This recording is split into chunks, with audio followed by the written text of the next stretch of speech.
Okay. So Marguerite's offered to do some channeling as part of this, as part of our interview. So I think, yeah, it would be fun to Let's go ahead go and ahead. do that. All right. Okay. So what I'm going to do is basically just take some breaths here. And this is what I teach in the Priestess of the Dove Oracle training. And I'm just going to re-ground myself with a visualization of a grounding trunk into the center of the earth with the permission of Gaia.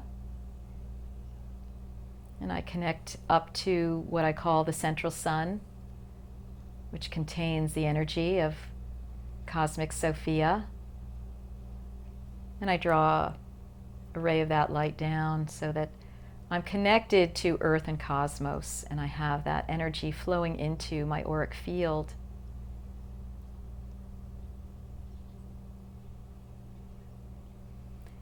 And I'm calling on my highest level guides and helpful ancestors and Mother Earth herself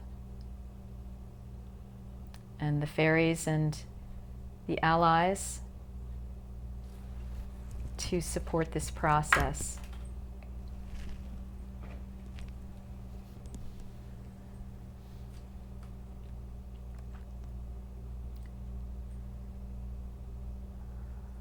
So Denny, why don't you go ahead with any questions, cosmic or global, that you have? And Is personal okay too? Sure, why don't we, yeah, we could either do popcorn style, or we can start with the bigger questions and go smaller, whatever you're intuiting. Okay. Is right for those who will want to be watching, who are watching. Okay. Well, my first question would be about the idea of an event versus a more gradual awakening process. Right.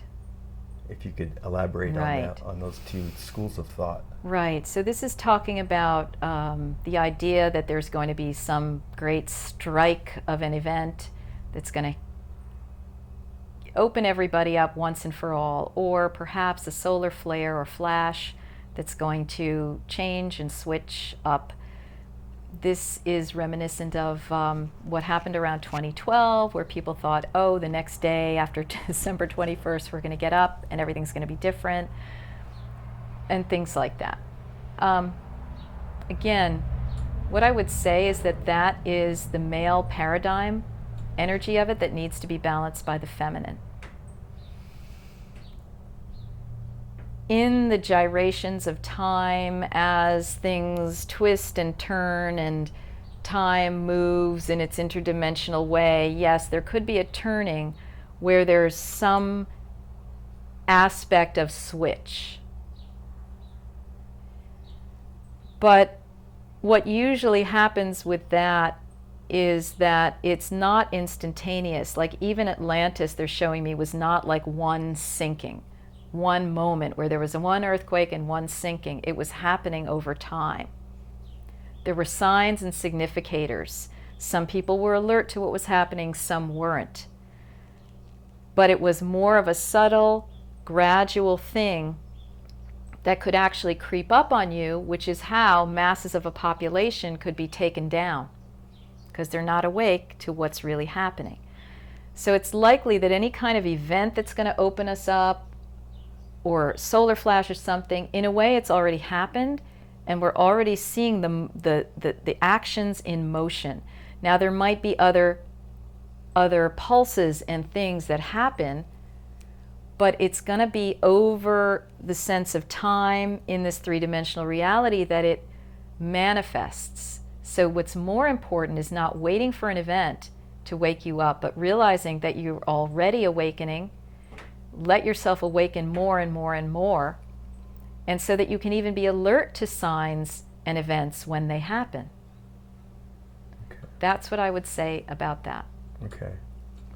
So next week I have a trip. A lot of people have a trip next week, and they're going to join at Joshua Tree for Contact in the Desert.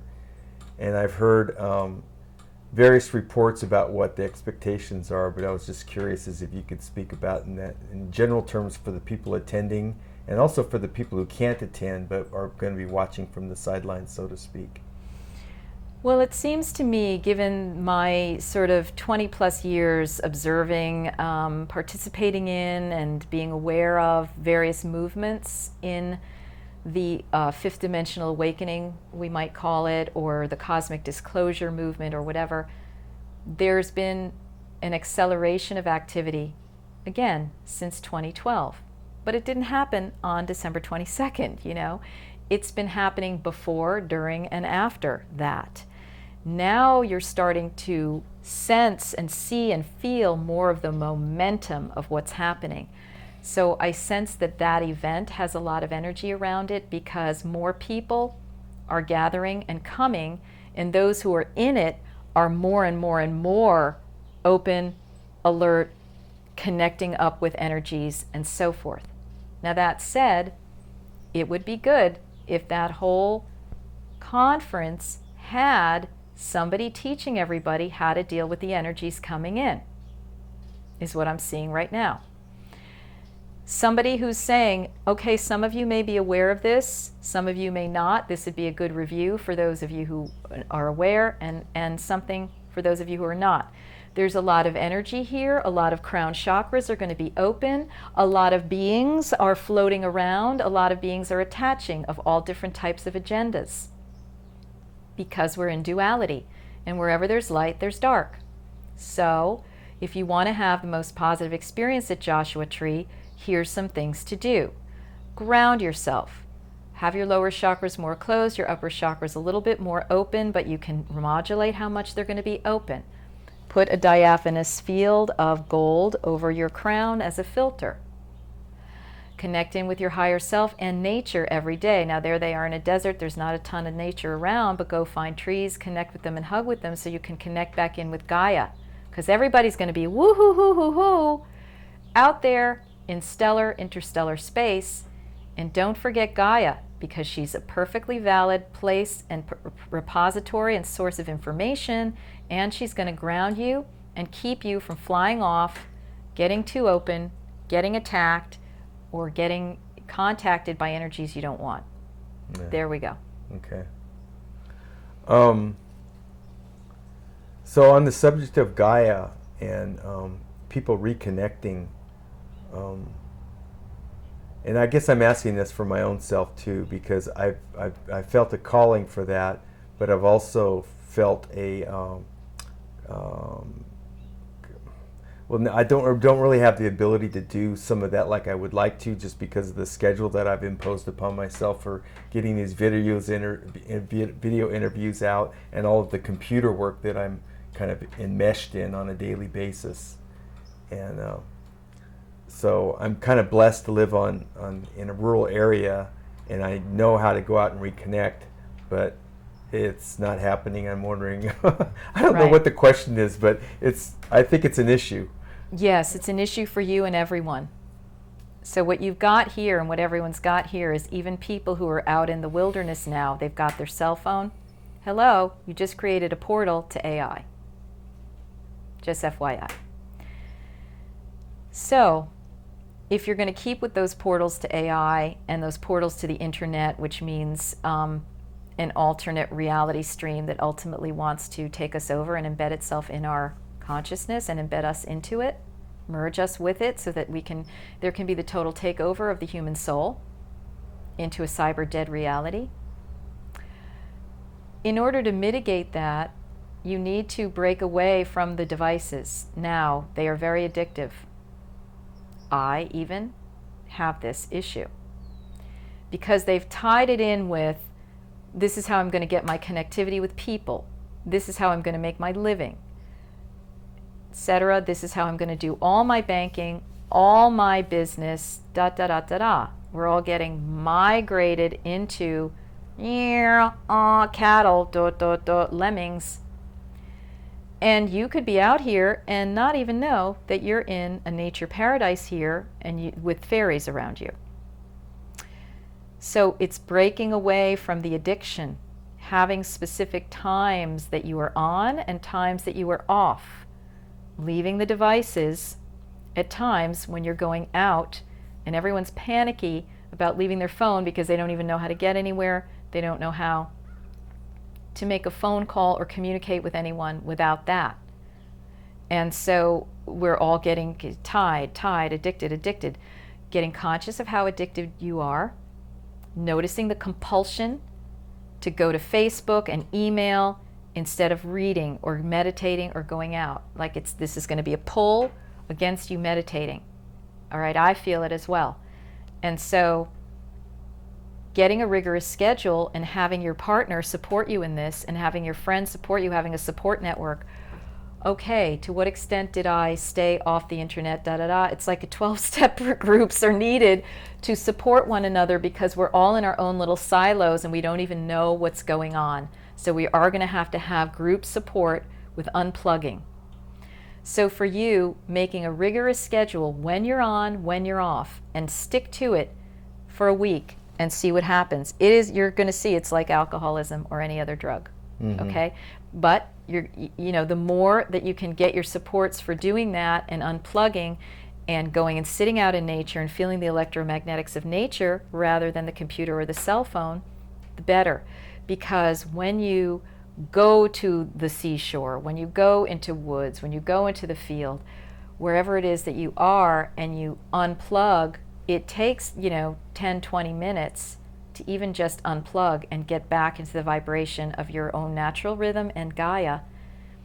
And then that's what allows the oracular information to come in and the balancing of your emotions, the guidance, the release of trauma fields, and so forth. So you have to understand how this computer and high-tech stuff is being used, once again, to keep us from accessing our wisdom and our natural healing, which is via Gaia. And of course, the decimation of large swaths of nature, trees, and so forth is part of that, because it opens up, it Swiss cheeses the Gaia grid so that those computerization energies can be implanted right there, and then there's no miles around. So looking at current conditions and maybe out over the next few months towards the end of 2017, do you see the chemtrail activity decreasing, staying the same, increasing? What is your sense around that? What I see is more people awakening. The more people awaken, the more they're going to go, wow, why are the clouds looking so weird? The more people go, why are the clouds looking so weird? They're going to look on the internet and go, oh my God, could this be chemtrails? The more people go, oh my God, this could be chemtrails, the more they're like, gosh darn it, this is chemtrails. The more people say that in unison, the more they're like, what can be done about this? The more they say, what can be done about this, they say, what can I do about this? The more they say, what can I do about this, they say, what can we do about this? And they do it. That's how things get changed. And it is in our power. So, I am offering a positive ascension timeline that if people like what I just said, they can put that into their fields and start working with it and let it germinate and then go forward and see what you're being called to do every single day to be part of the solution. And it may be the chemtrail issue or it may be other issues.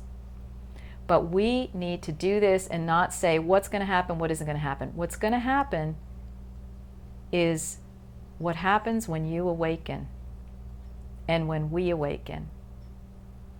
That's what's going to happen. So what's a good example of another issue?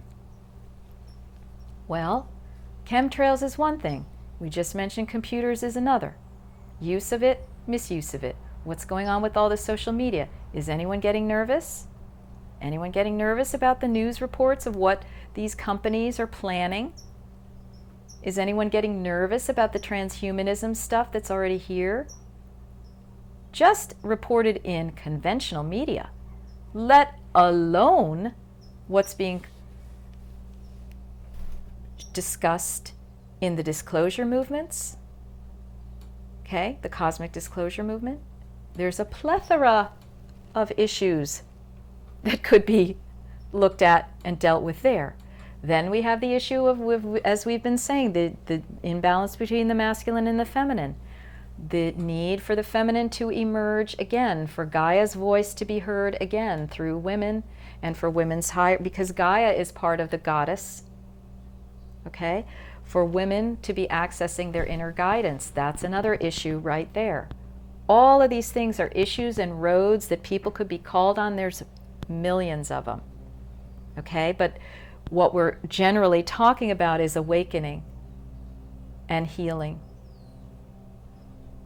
So there's many different issues that we could be working on right now. And each person feels the call and the ring for one particular or a set of particular ones, and do it. Go where you're being called. Go where you're excited. And always look for, okay, if I'm hearing bad news here, what's the remedy? How do I be part of it? Okay. All right. Well, thank you. Blessed be.